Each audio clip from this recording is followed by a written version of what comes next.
21, you're listening to Windsor Morning. Matthew Giffin knew what he wanted, and he knew how to go after it. So he packed up his life in Essex County and headed to New York City. It was the 1980s, and he was a young abstract artist finding his voice. At just 24 years old, he landed his first New York show in 1984. CBC News was there back when it all really kicked off. A young Windsor artist whose works are getting a lot of attention in the Big Apple. The paintings and drawings you see are part of an upcoming exhibit at a New York gallery. The exhibit is titled Anonymous Fame.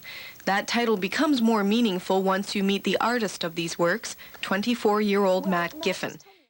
And from that exhibit, Anonymous Fame, the momentum never really stopped. His work is abstract, the lines are smooth, the shapes are fluid, and much like his art, Matthew Giffin's story doesn't follow a straight line.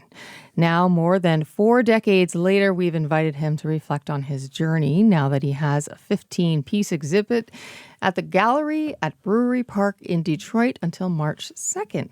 Matthew joins me now. Good morning. Hi, thanks for having me. Thanks for being here. Well, take us back to the beginning. When you think back to your early years, how did you start finding your voice as an abstract artist? I've always drawn abstract art ever since I was a tiny little boy. And my mom was an artist and still is, actually. She's 98. She's still making wood sculptures that are abstract. And so when I was growing up, she had a studio in our house. And it was a natural thing for me, already being interested in that, just following her lead and continuing on. I basically never stopped. How fun would that be to have a studio in your house growing up? I'm sure you also tried other forms of art as well. I got into music. I write songs, and having worked in broadcast at the CBC, in fact, for quite a few years, I'm really into video, creating video and content. Sometimes bad things happen, though you try your best to avoid. Lightning strikes friend and foe alike. Everybody gets to fall off their bike. I believe it was Sigmund Freud who said, life's gonna slap you upside your head. Sometimes bad things happen. And of course, now, these days, you've got so many avenues open, so many creative outlets. Everyone's a broadcaster right now these days.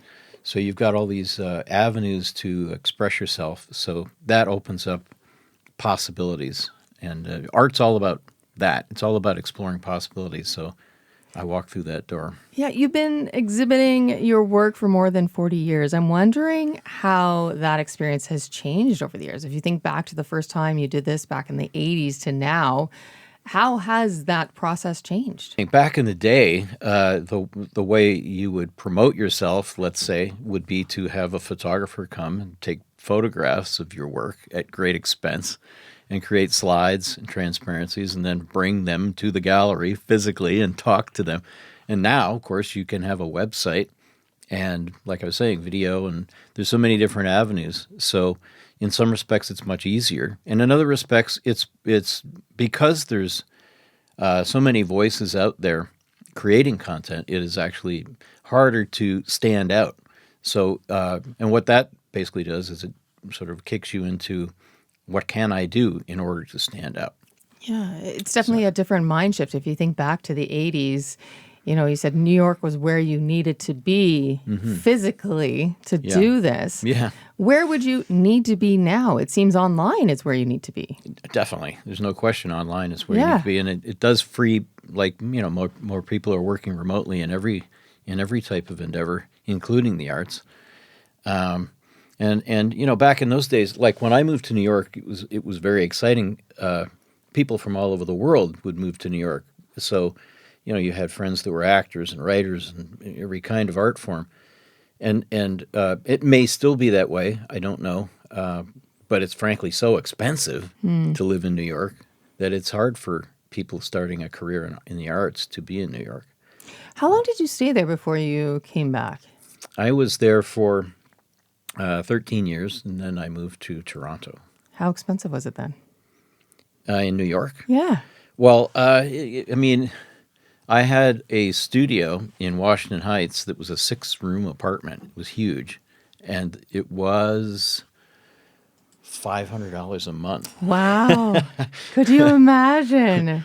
I mean, it was not a great building, but I mean, now safe? I know it's been renovated. The front door didn't shut. Okay. So, no, I mean, was it safe? No, it was interesting. Let's put it that way. Okay. I want you to walk through the process of abstract art. When I look at a piece of your work, I just think, where is this what your mind... I look at it and I think that's what my mind's doing, but I would never translate it into something like that. I'm wondering where you start. Well, like that is what your mind is doing, because you think in a dreamlike kind of way. Like I believe the linear thought process is something that we impose on life, but I think essentially we think in a nonlinear way. And so I find that the process of creating art, in my case abstract art, is really a function of letting that linear process go. So you get out of your own way and it's like jazz, you know. It's like the band is cooking, everybody's in their zone, and you don't know what's going to happen next. And that's where the magic and the fun happens, and the real, in the moment thing happens, and that's I think where it's at. Do you need control in other parts of your life?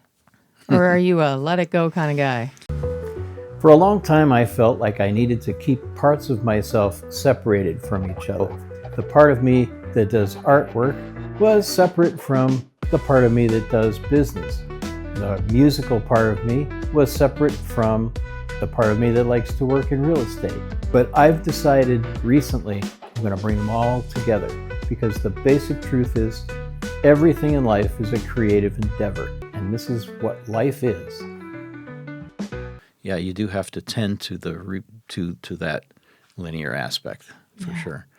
Your creative work goes beyond painting, as you've mentioned, and you've worked with Paul McCartney on The Space Within Us. What were you doing with him?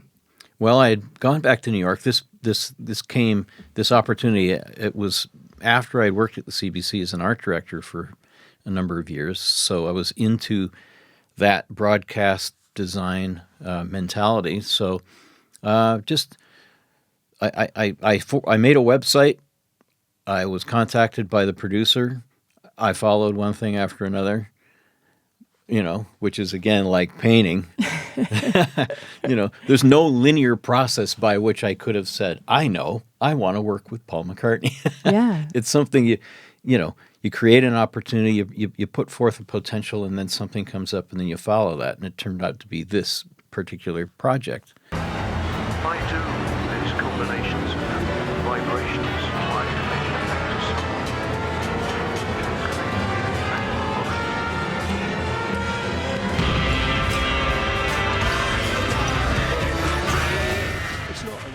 which was a fascinating experience. Yeah. And great to work with a Beatle and get to meet him and all of that. Wow. It's cool. Yeah. What was the coolest part of it? Meeting him?